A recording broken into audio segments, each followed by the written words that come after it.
It is 10 o'clock on this 18th day of November. It is Tuesday, and time now for Talk About the Hill Country, a public service of AM 910.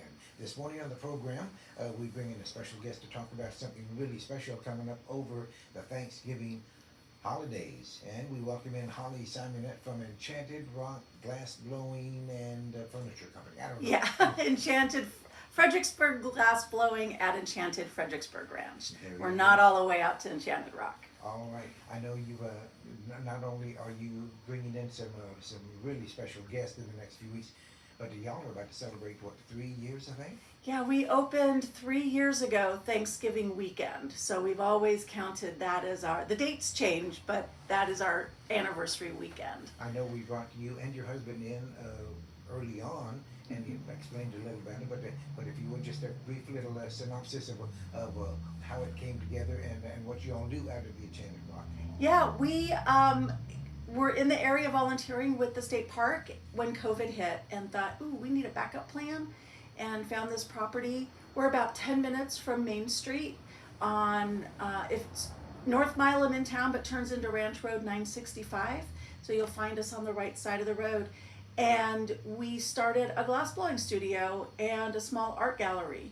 So we've been blowing glass here in Fredericksburg again since 2023 of Thanksgiving weekend, and we've had our gallery featuring 20 plus or minus artists who are local to Fredericksburg, regional to the Hill Country, or we've brought in as visiting artists. Are you the only glass blowers around, or are there other aficionados here in our very area? So we are the only glass blowing studio open to the public in Fredericksburg. We're the only glass blowing studio that does furnace glass blowing, like people might have seen on the Netflix show Blown Away.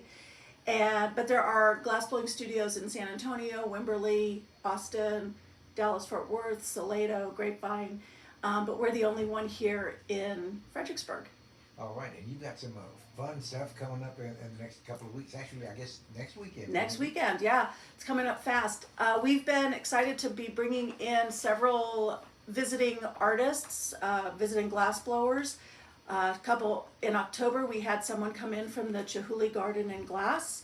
And then earlier this month, we had somebody come in from Nebraska to lead a workshop. And then over Thanksgiving weekend, we're excited to bring in Justin Ginsberg, who is the head of the glass area at UT Arlington. He's an assistant professor there. He's been blowing glass for decades. And his friend and colleague Clifton Crawford, who co-founded and runs Seneca Studios in Fort Worth. And they're both going to be coming in to collaborate artistically for the first time. Now, they've worked through the years, they've known each other, but they've never collaborated yet, have they? Correct. Yeah, their institutions work together, sending students and people back and forth to do different programs. But this will be the first time that the two will collaborate as artists together. So we're excited about that. We have really no idea what they're going to create when they're here. I was just going to ask, what can we look forward to, but we don't know. We're going to look forward to some glass blowing magic, some glass blowing mastery for sure. These are two guys who have been blowing glass for a really long time.